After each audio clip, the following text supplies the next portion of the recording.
제가 옛날에 학교 다닐 때, 이제 대학교를 들어가거나 할 때는 이제 국가에서 치는 시험만 치르고 그 점수만 나오면 그냥 대학교 갔습니다. 점수에 맞춰서. 근데 요즘에는 점수만이 아니더라고요.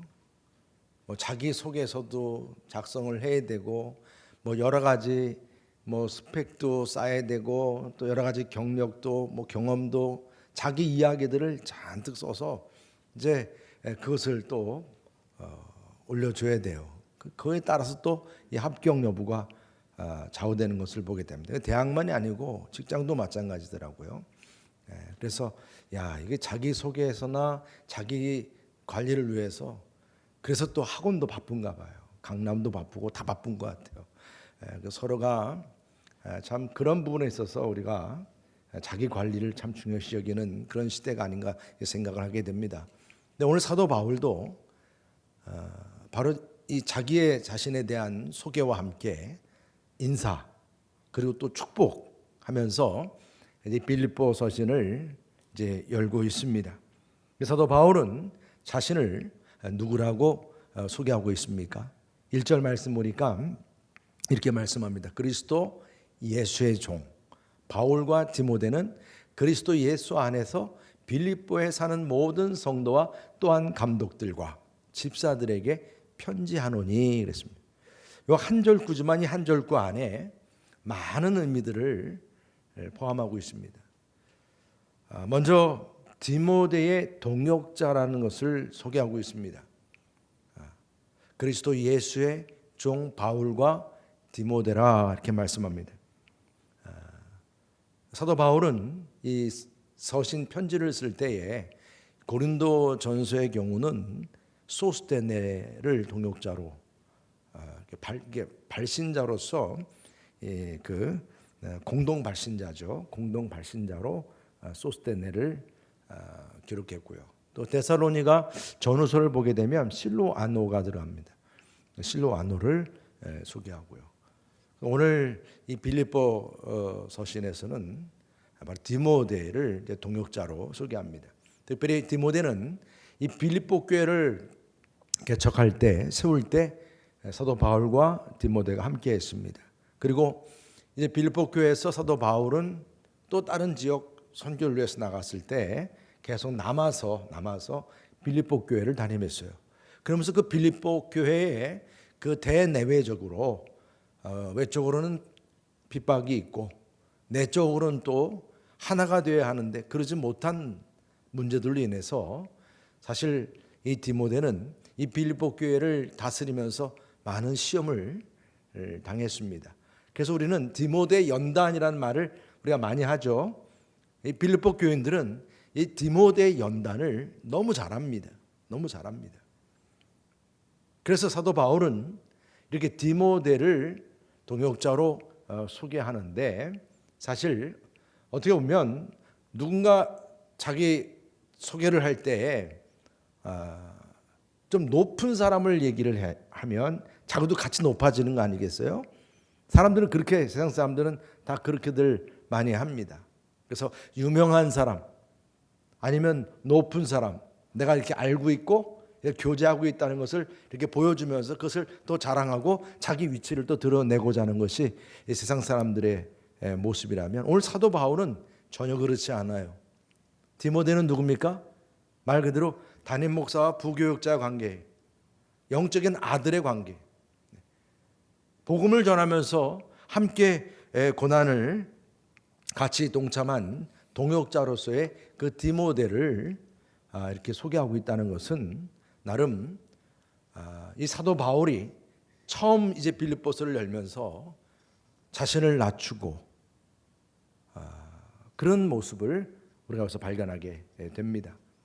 사도 바울은 이렇게 자신을 낮추는 데 있어서 이뿐이 아닙니다. 오늘 말씀 가운데 보면 하나님의 자녀된 자임을 또 소개하는데요. 2절에 보면 하나님 우리 아버지와 이렇게 말씀하면서 그 하나님과 사도 바울의 관계성 속에서 당연히 하나님의 백성이요 하나님의 자녀인 것을 또한 드러냅니다. 이것은 하나님께서 이스라엘 백성들이 출애굽한 이후에 이스라엘 백성들에게 이 삼중 언약을 주셨어요. 그것이 뭐냐면 이스라엘 백성들을 향해서 나는 너희 하나님이 될 것이고 너희는 내 백성이 될 것이고 또 내가 너희 가운데 거할 것이다. 이 삼중 언약이 이스라엘 백성들에게 있어서는 아주 자부심을 갖게 하는, 그래서 이스라엘 백성들은 하나님의 백성이라고 하는 것이 얼마나 정말 자랑스러운지 모릅니다. 사도 바울도 예수 그리스도를 증거하는 전도자였지만도 역시 유대인으로서 하나님의 자녀라는 것을 특별히 강조했던 것을 볼 수가 있습니다. 그러면서 오늘 말씀 가운데 특별히 중요한 부분이 무엇입니까? 자신을 소개하는 데 있어서 바로 그리스도 예수의 종이라 이렇게 소개를 합니다. 사도 바울 자신이 그 사도라, 감독이라, 아니면 집사라 이렇게 직분을 공식적인 직분으로 자기를 소개할 수 있을 텐데 그렇게 하지 않아요. 그렇게 하지 않고 오늘 말씀 가운데 보면 그냥 그리스도 예수의 종이라 이렇게 소개를 하고 있습니다. 이것은 하나님을 믿는 사도 바울에게 있어서 자신의 인생을 완전히 변화시킨 그 한 사람의 이름이기 때문에 그래요. 그 한 사람이 바로 예수님이시죠. 사도 바울은 항상 그 예수님의 이름을 항상 드러내기를 원했습니다. 여러분, 유대인들에게 있어서는 그들은 유일신 하나님만을 믿는 백성이에요. 그런데 또 다른 신인 예수님을 언급한다는 자체가 이들에게는 불경건한 거예요. 불경건한 겁니다. 여러분들 요한복음 9장에서도 나오지만 예수님 이름을 함부로 얘기하면 공동체에서 쫓겨날 정도였다니까요. 그 정도로 순교를 각오할 정도의 그 예수님의 이름이었어요. 근데 사도 바울은 이 예수님의 이름을 언급하는 정도가 아니라 그리스도, 메시아, 예수, 또 그 예수님 앞에 또 주, 예수 그리스도 이렇게까지 사도 바울은 말씀했습니다. 사도 바울은 철저히 자기를 낮추면서 예수님의 종 이상도 이하도 아닌 거예요. 그냥 예수님의 종인 것입니다. 종이라고 하는 것은 둘로스라고 그 당시 아주 정말 말 그대로 상대방을 하대할 때 쓰는 표현이에요. 노예라는 말입니다. 노예는 자기 주장도 자기 의지도 없는 그러한 존재입니다. 단지 그 주인의 의지와 그 뜻에만 따르는 종입니다. 이들은 전쟁에서 포로로 잡힌 자 중에서 노예가 됩니다. 그 포로가 되어서 이게 이제 노예로 잡히게 되면 이건 마치 뭡니까 이게 전쟁 때 그 포획하는 그 포획물처럼 전리품처럼 취급을 받는다는 얘기입니다. 노예는요. 아니면은 경제적으로 집안이 다 폭망해 버렸어요. 그래서 자신의 몸을 팔든 가족을 팔든 그래서 노예가 됩니다. 아니면 부모님이 노예입니다. 그래서 태어난 아이도 노예가 되는 거예요. 이런 가운데서 그 노예라고 하는 그 위치는 말 그대로 사람 취급도 받지 못했던 그 당시였습니다. 근데 여러분 사도 바울은 원래 노예가 아니었지 않습니까? 그런데 그는 항상 자기 스스로 어떻게 고백합니까? 자기는 예수님 알기 전에는 다 죄의 종이었다고 그래요. 죄의 노예였다고 합니다. 그래서 예수님께서 십자가에서 나의 모든 죄를 사해 주시고 하나님의 자녀가 되고 구원받음으로 인해서 내가 이처럼 하나님의 은혜로 산다고 말입니다. 그러면서 항상 그리스도 예수의 종이라 이렇게 고백하였습니다. 더욱이 이 종 중에는 또 그냥 종도 또 다 똑같은 종이 아니에요. 구약 성경에서 출애굽기나 이 신명기서 말씀에 이렇게 보게 되면 메인 종이라고 있습니다. 이 메인 종은 보통 그 노예가 6년 동안 일을 하고 7년째 되는 안식년이 되면 그 노예를 이제 풀어주게 돼 있단 말입니다. 율법에서 그렇게 말씀하고 있어요. 자유를 주게 돼 있어요. 그런데 이렇게 자유가 자신에게 주어지지만 이 노예가 자유인으로 남질 않고 주인이 좋으니까 그냥 주인과 함께 계속 내가 이렇게 노예로 살겠습니다. 이런 경우가 있다는 것입니다. 그럴 때 매인종이 되는 거예요. 주인도 역시 그 노예가 떠나가는 걸 원치 않아. 너무 좋은 거예요. 서로가 같이 한 식구처럼 살기를 원하는 거죠. 그럴 때에 그 매인종에게 흔적을 만듭니다. 그 표식이 뭐냐면 송곳으로 귀를 뚫는 거예요. 우리가 보통 생각하면 저것은 그냥 아주 영원한 종이 되는 거기 때문에 어디 도망가지 못하도록 표시하는 거 아니냐? 그게 아닙니다. 그게 아닙니다. 이것은 종이 스스로 자기가 자원해서 그 종이 좋기 때문에 주인이 좋기 때문에 자기가 이렇게 그 주인과 함께 영원히 함께 하겠습니다. 자원하는 마음으로 종이 되었다는 얘기입니다. 이게 매인종이에요. 그래서 양쪽에 책임이 주어져요. 주인에게 있어서는 이제 이 매인종이 되면 앞으로 끝까지 이제 보살펴 줘야 합니다. 책임을 져야 합니다. 종도 마찬가지예요. 이제 영원히 주인을 어떻게 해요? 이제 충성하면서 섬겨야 합니다. 보통 사람들은 너 평생 그렇게 노예로 사니 그 좋겠냐? 여러분들이 그렇게 좀 그렇게 불쌍하다고 생각하면 안 됩니다. 오히려 노예들 세계에서는 이런 매인종이 되는 사람을 부러워합니다. 그렇게 자기를 보장해 줄 수 있는 그런 주인을 만난 것이고 또 주인 역시 자기와 함께 할 수 있는 종을 만난 거예요. 그래서 가족처럼 함께 살게 되는 그런 그 관계를 부러워한다는 얘기입니다. 여러분 지금 사도 바울 자신도 우리 주님과의 관계가 그렇다는 것입니다. 매인 종의 표시로서 사도 바울은 예수의 흔적을 갖는다라고 말씀했어요. 갈라디아서 6장 17절 보면 이렇게 말씀합니다. 이후로는 누구든지 나를 괴롭게 하지 말라. 내가 내 몸에 예수의 흔적을 지니고 있노라. 그리스도 예수의 종이라고 하는 것이 그냥 여러분 폼으로 있는 이름이 아닙니다, 여러분. 예수의 종으로 자기가 자원해서 주님을 위해 살고자 그는 감옥에도 가야 했고 매도 맞아야 했고 그래서 생기는 상처와 그 모습은 예수의 흔적이 되었다는 것입니다. 그래서 예수의 흔적으로서 예수의 그 매인종으로서 말입니다.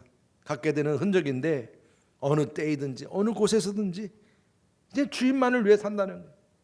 주님만을 위해 산다는 것이죠.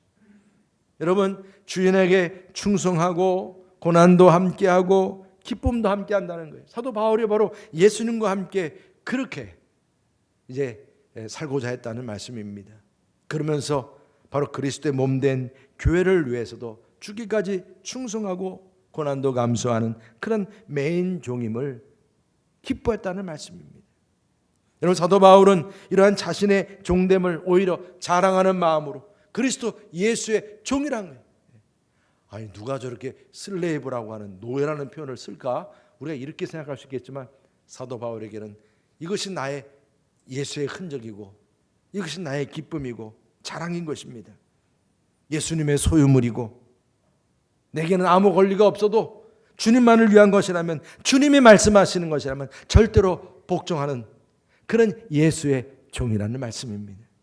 여러분들은 어떻습니까? 얼마나 떳떳하게 내가 그리스도 예수의 종됨을 드러내고 기뻐하고 계십니까? 그냥 내 모습만 내 자랑만 드러내려고 하는 그러한 삶을 살지는 않으십니까? 오늘 그리스도 예수의 종 바로 이 종됨을 드러낼 수 있는 저와 여러분 되시기를 주의 이름으로 축복합니다. 나는 예수 그리스도의 소유입니다. 그것을 내가 자원합니다. 기뻐합니다. 이를 위해서 예수의 흔적을 내가 기뻐합니다. 내가 자원합니다. 그래서 내가 자원한 만큼 종의 자리에서 말입니다. 여러분, 이렇게 자원한 그러한 종이 주인이 있을 때만 열심히 하는 척하고 없을 때는 딴짓하고 원망하고 불평하고 그럴 수 없는 거죠.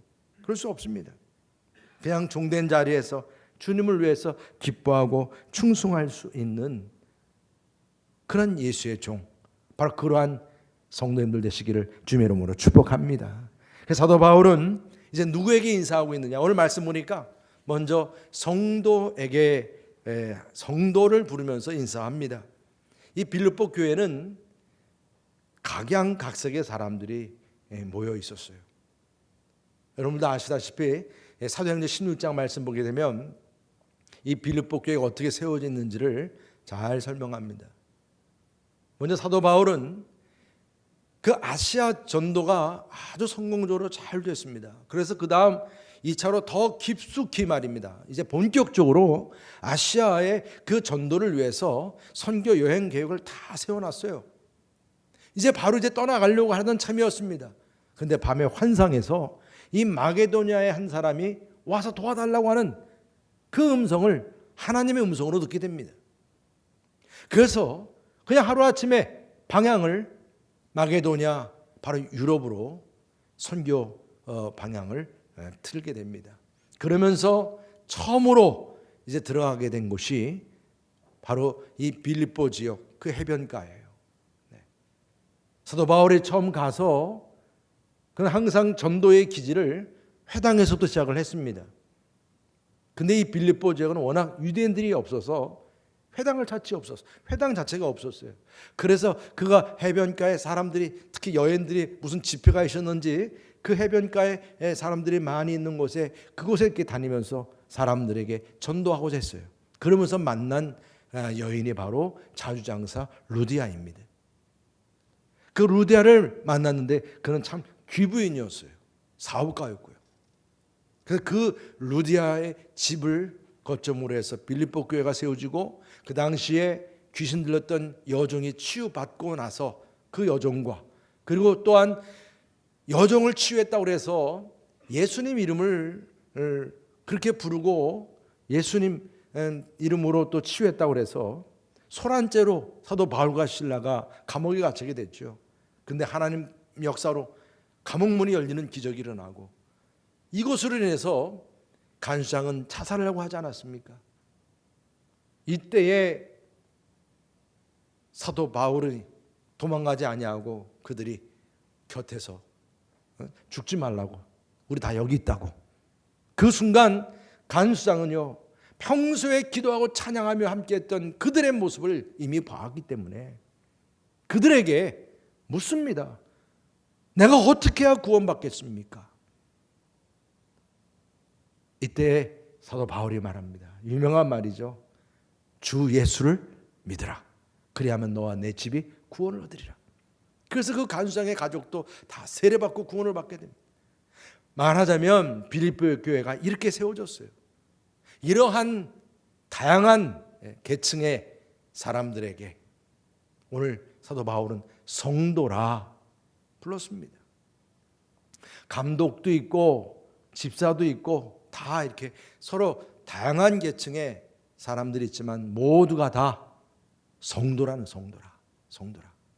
여러분, 우리가 어떤 직분을 갖든지 또 우리가 눈에 띄든 띄지 않든 우리가 감당하는 어떤 일을 감당하든 그 사명을 감당한 그 여러분들의 그 모습 속에서 사람들은요, 바로 거룩한 성도의 모습을 찾기를 원합니다. 그렇게 또 불려지기를 원합니다. 여러분들은 바로 그러한 대상들임을 믿으시기를 바랍니다. 그래서 우리 모두 이렇게 거룩한 성도라고 하는 것이죠. 그리고 또한 감독들에게 인사한 것은, 오늘 이 감독들이라는 것은 성경 말씀 속에서 요즘 말로 말하면 하나님 말씀을 가르치고 선포하고 양육하고 신방하고 기도하고 이 목회자들과 같은 그런 모양임을 알 수 있습니다. 에바브로디도도 이런 감독 중에 하나였어요. 여러 명의 감독이 있었던 것으로 우리가 볼 수가 있습니다. 그래서 사도 바울은 이 감독들과 그 다음에 디모데를 언급하는 데 있어서는 앞으로 이제 빌립보 교회의 이 디모데를 보낼 것이고 또 에바브로디도를 또 보낼 것이고 그런 것을 감안해서 이 감독들을 지금 얘기하고 있습니다. 더욱이 이 감옥에 사는 자신에게 필요한 것들을 보내주는 데 있어서 이걸 도와주도록 적극적으로 결정해 준 그러한 사람들이 바로 이 감독들이기 때문에 그들에게 감사하는 마음을 전달하는 그런 인사인 것을 볼 수가 있습니다. 그리고 또 집사들에게 인사합니다. 여러분, 이 교회는요 이렇게 다양한 계층과 다양한 사람들의 그 모습을 통해서 교회가 세워져요. 이 집사는 말 그대로 봉사하는 사람들을 말합니다. 이 집사라고 하는 그 언어의 뜻이 무엇인지 아십니까? 먼지털이개라고 이렇게 되어 있어요. 먼지털이개. 말 그대로 이 먼지털이개처럼 봉사하는 사람들이 집사입니다.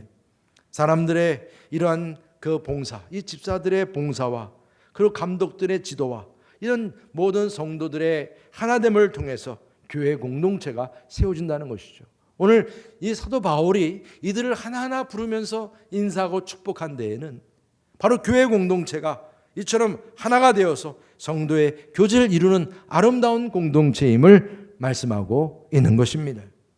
그러면서 이 수신자들이 어디에 사는지를 말씀하세요. 바로 이들은 우리가 육적인 하나의 지역적인 개념으로는 빌립보에 사는 사람들인 것을 말합니다.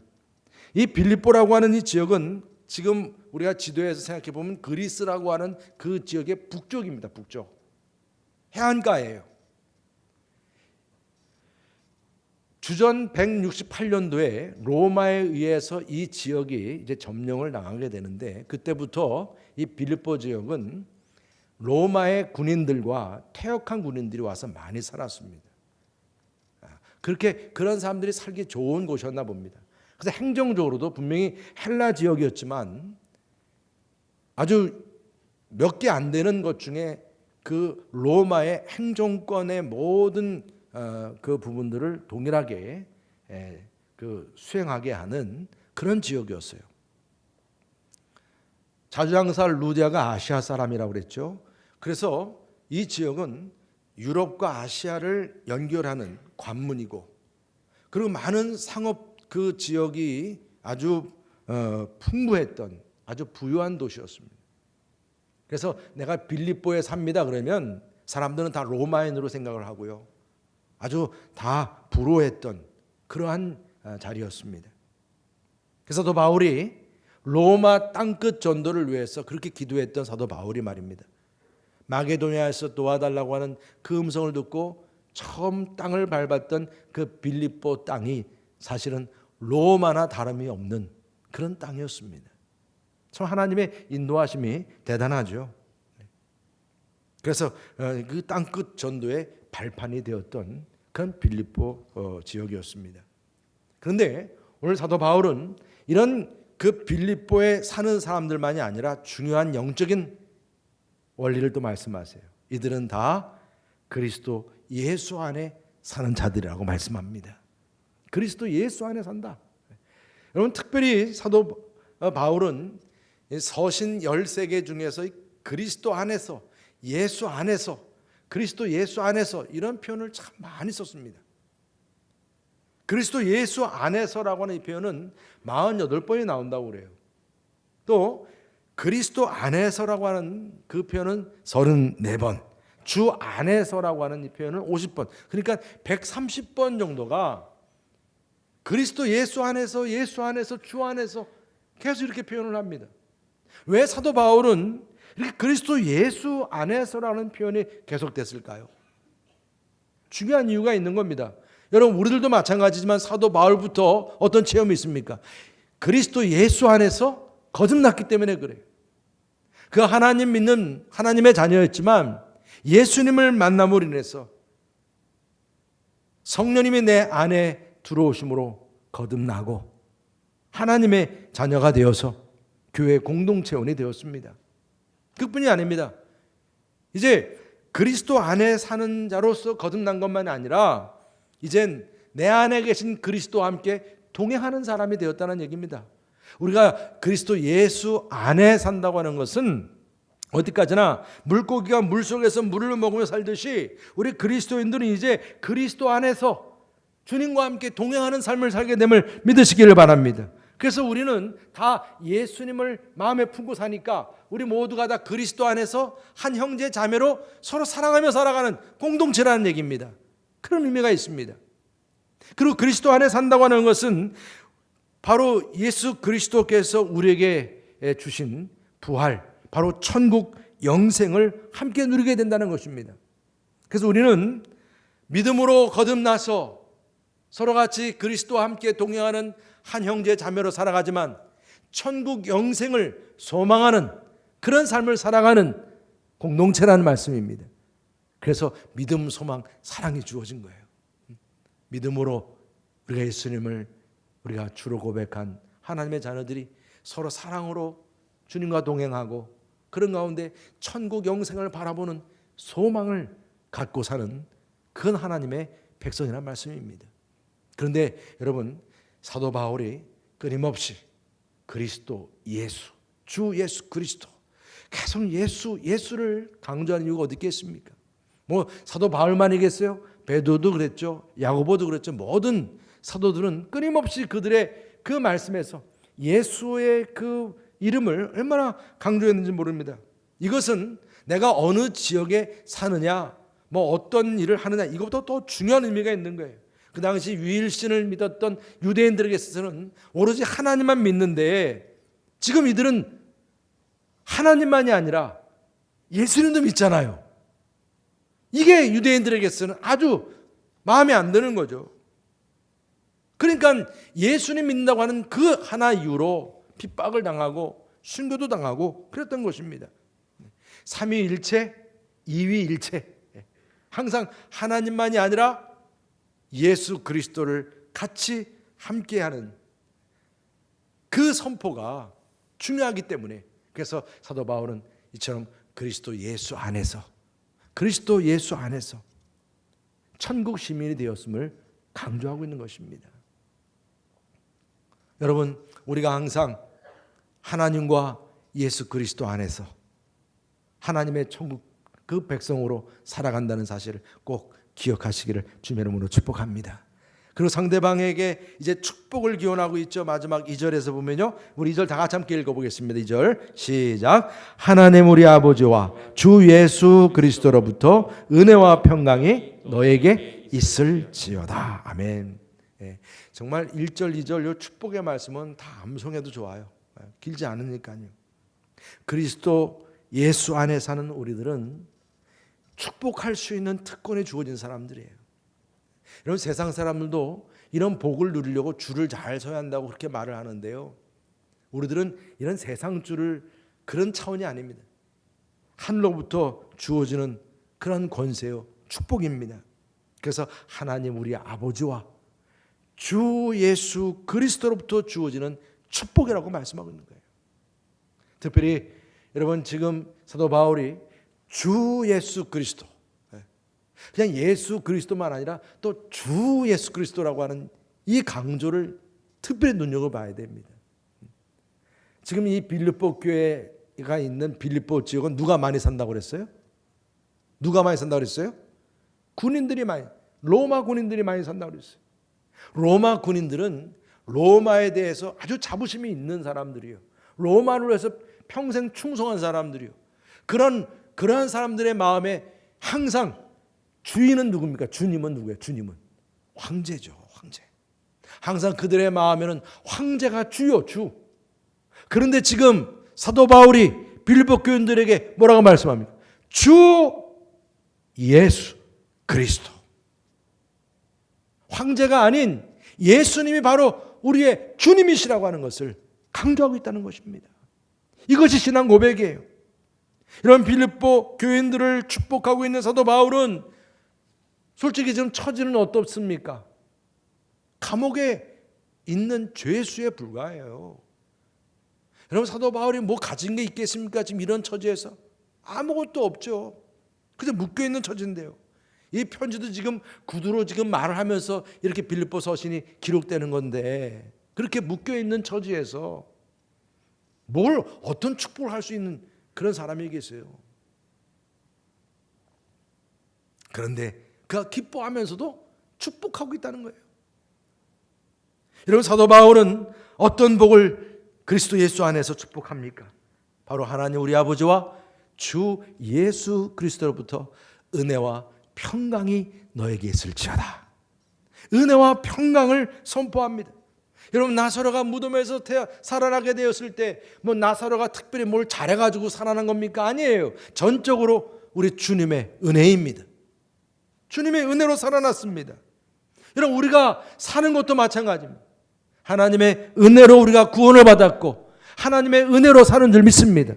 이처럼 하나님의 은혜가 주어졌기 때문에 또한 우리에게 주어진 은혜로 말미암아서 하늘이 주는 평강도 누리게 됨을 믿으시길 바랍니다.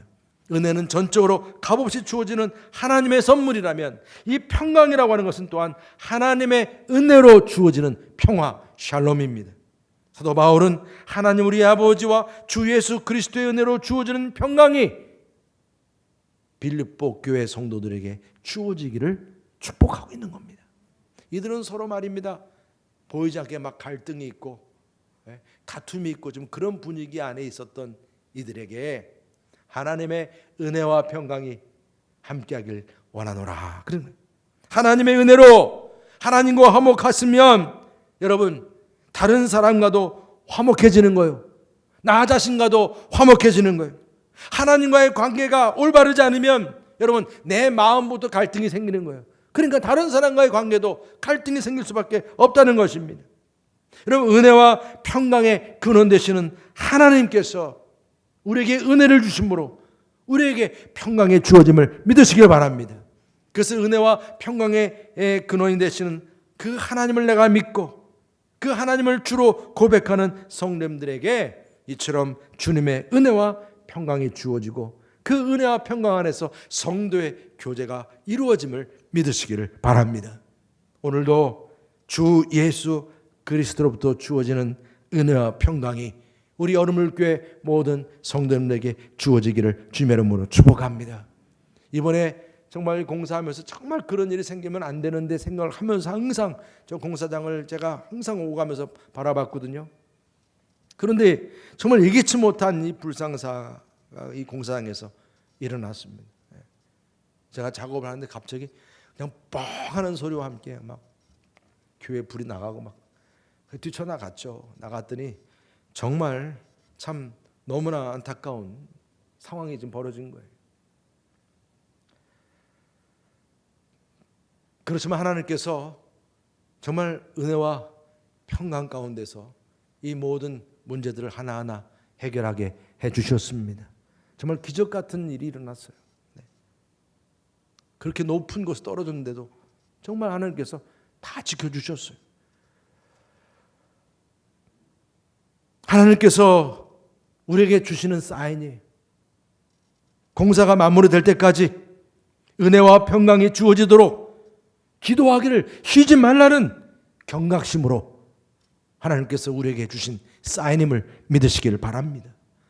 하나님과 주 예수 그리스도로부터 주어지는 은혜와 평강이 또한 여러분들의 가정에도 여러분들의 사업에도 또 여러분 교회 위에도 또 비전센터를 세우는 그런 공사장 또 한 사람 한 사람 위에도 함께 할 수 있기를 주님의 이름으로 축복합니다. 오늘 이 시간 이 말씀을 묵상하면서 은혜가 정말 제 마음속에 또 울림이 되는 그런 찬양이 됐어요. 정말 사도 바울의 말씀을 매 순간 묵상할 때마다 그냥 은혜 그냥 은혜밖에 없어요. 은혜. 사도 바울 자신이 끊임없이 은혜를 고백했던 사람입니다. 우리가 이 시간에 함께 내가 누려왔던 모든 것들이 내가 지나왔던 모든 시간이 다 은혜였어. 은혜. 함께 우리 찬양하도록 할게요. 단순한 곡이니까요. 그냥 따라하시면 됩니다. 내가 누려왔던 모든 것들이 내가 지나왔던 모든 시간이 내가 걸어왔던 모든 순간이 당연한 것 아니라 은혜여서 아침 해가 뜨고 저녁에 너를 봄꽃 향기와 가을의 열매 변하는 계절의 모든 순간이 당연한 것 아니라 은혜였소. 그렇습니다. 모든 것이 은혜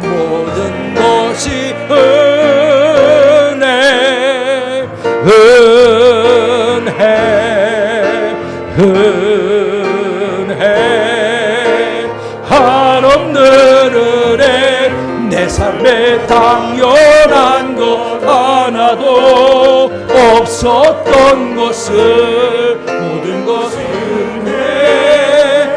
은혜였소. 내가 이 땅에 태어나 사는 것 내가 이 땅에 태어나 사는 것 어린아이 시절과 지금까지 숨을 쉬며 살며 꿈을 꾸는 삶 당연한 것 아니라 은혜였소.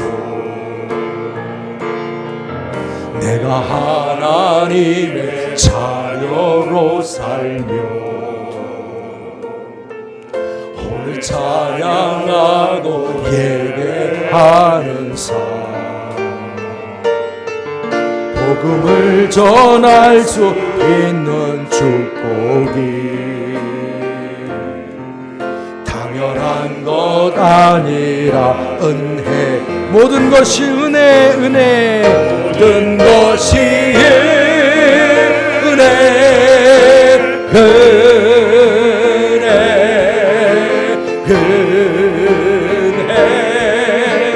한없는 은혜 내 삶에 당연한 것 아니요 없었던 것을 모든 것이 은혜 우리 다같이 일어나셔서 모든 것이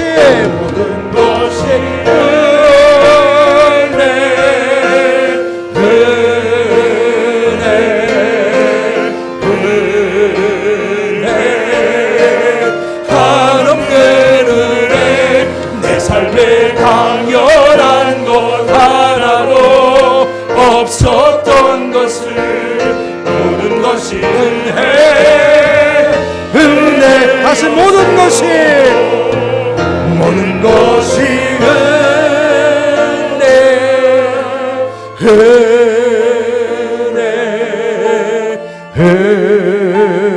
은혜 한없는 내 삶에 당연한 것 하나도 없었던 것을 모든 것이 은혜였소. 여러분들의 모든 삶의 고백이 다 은혜이기를 축복합니다. 옆에 분들에게 서로 축복하시죠. 은혜와 평강이 함께 하시기를 축복합니다. 은혜와 평강이 함께 하시기를 축복합니다.